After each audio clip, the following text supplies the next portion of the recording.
Good morning प्यारे बच्चों।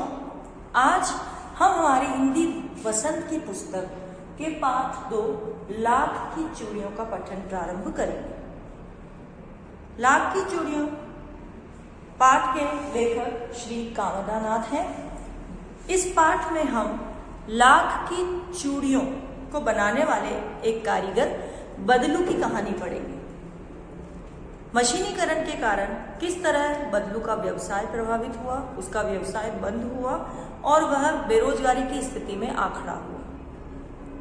यही बात हमें ये पाठ बताता है। तो शुरू करते हैं हमारा पाठ लाख की चूड़ियाँ। अपनी वसंत की पुस्तक का पृष्ठ नंबर 5 खोलिए। पाठ 2 लाख की चूड़ियाँ। सारे गांव में बदलू मुझे सबसे अच्छा आदमी लगता था, क्योंकि वह मुझे सुंदर सुंदर लाख की गोलियां बनाकर देता था। लाख बेटा एक पदार्थ होता है जो हमें पेड़ों से प्राप्त होता है।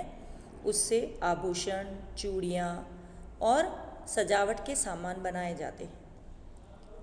मुझे अपने मामा के गांव जाने का सबसे बड़ा चाव यही था कि जब मैं वहाँ से लौटता था तो मेरे पास ढेर सारी गोलियाँ होती थी, रंग बिरंगी गोलियाँ जो किसी भी बच्चे का मन मोह ले। वैसे तो मेरे मामा के गांव का होने के कारण मुझे बदलू को बदलू मामा कहना चाहिए था, परंतु मैं उसे बदलू मामा न कहकर बदलू काका कहा करता था। होता है ना बेटा कि हमारे मम्मी के गांव का कोई व्यक्ति होता है तो हम उसे मामा कहते हैं, तो ऐसा ही लेखक को करना चाहिए था, लेकिन वह बदलू को काका कहता था, जैसा कि गांव के सभी बच्चे उसे कहा करते थे। बदलू का मकान कुछ ऊंचे पर बना था। मकान के सामने बड़ा सा सहन था जिसमें पुराना नीम का वृक्ष लगा था। सहन मतलब जिसे हम बरामदा या आंगन कह सकते हैं। उसी के नीचे बैठकर बदलू अपना काम किया करता था। बगल में भट्टी दहकती रहती थी जिसमें वह लाख पिघलाया करता था। सामने एक लकड़ी की चौखट पड़ी रहती थी जिस पर लाख के मुलायम होने पर वह उसे सलाख के समान पतला करके चूड़ी का आकार देता था। बेटा होता है ना कि जैसे हम लोग मम्मी जैसे आटे का वो लोई बनाकर उसे चकले के ऊपर जैसे है ना बेलती है, उसी तरह एक चौकोर पट्टी पर वह भी क्या करता था, लाख को पिघलाकर सॉफ्ट कर लेता था और फिर उसे वहाँ पर रोल करके चूड़ी के तरह लंबा पतला आकार दे देता।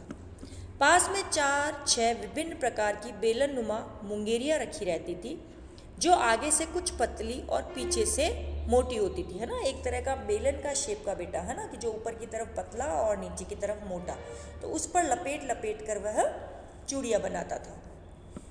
लाख की चूड़ी का आकार देकर वह उन्हें मुंगेरियों पर चढ़ाकर गोल और लाख की चूड़ी का आकार देकर वह उन्हें मुंगेरियों पर चढ़ाकर गोल और चिकना बनाता और तब एक एक करके पूरे हाथ की चूड़ियाँ बना चुकने के पश्चात उन पर रंग करता। बदलू यह कार्य सदा ही एक मचिए पर बैठकर करता था। मचिए बेटा लकड़ी का बना हुआ पलंग जिस पर रस्सी बंधी होती है, जो बहुत ही पुरानी थी। बगल में ही उसका हुक्का रखा रहता जिसे वह बीच बीच में पीता रहता। गांव में मेरा दोपहर का समय अधिकतर बदलू के पास बीतता। वह मुझे लल्ला कहा करता और मेरे पहुंचते ही मेरे लिए तुरंत एक मच्छिया मंगा देता।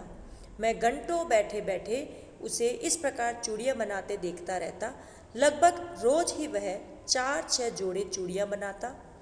पूरा जोड़ा बना लेने पर वह उसे बेलन पर चढ़ाकर कुछ क्षण चुपचाप देखता, मानो वह बेलन न होकर किसी नववधू की कलाई। ठीक है बेटा, कि लेखक को वहाँ जाना और उसके पास बैठना अच्छा लगता था और जिस तरह से वो लाख की चूड़ियाँ बनाता था वह प्रक्रिया लेखक को आकर्षित करती थी और अपना अधिकतर समय वहीं पर बिताना पसंद करता था। बदलू मनिहार था। चूड़ियाँ बनाना उसका पैतृक पेशा था और वास्तव में वह बहुत ही सुंदर चूड़ियाँ बनाता था। उसकी बनाई हुई चूड़ियों की खपत भी बहुत थी। उस गांव में तो सभी स्त्रियां उसकी बनाई हुई चूड़ियाँ पहनती ही थी। आसपास के गांव के लोग भी उससे चूड़ियाँ ले जाते थे, परंतु वह कभी भी चूड़ियों को पैसों से बेचता न था।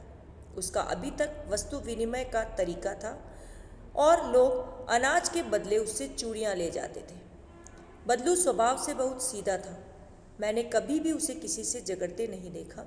हाँ, शादी विवाह के अवसरों पर वह अवश्य जिद पकड़ लेता था। जीवन भर चाहे उसे मुफ्त चूड़ियाँ ले जाए, परंतु विवाह के अवसर पर वह सारी कसर निकाल लेता था। आखिर सुहाग के जोड़े का महत्व ही और होता है। मुझे याद है, मेरे मामा के यहाँ किसी लड़की के विवाह पर जरा सी किसी बात पर बिगड़ गया था, फिर उसको मनाने में लोहे लग गए थे। लोहे लग जाना मुहावरा है बेटा, बहुत मेहनत लग जाना। विवाह में इसी जोड़े का मूल्य इतना बढ़ जाता है कि उसके लिए उसकी घरवाली को सारे वस्त्र मिलते, ढेरों अनाज, उसको अपने लिए पगड़ी मिलती और रुपये मिलते 100 अलग।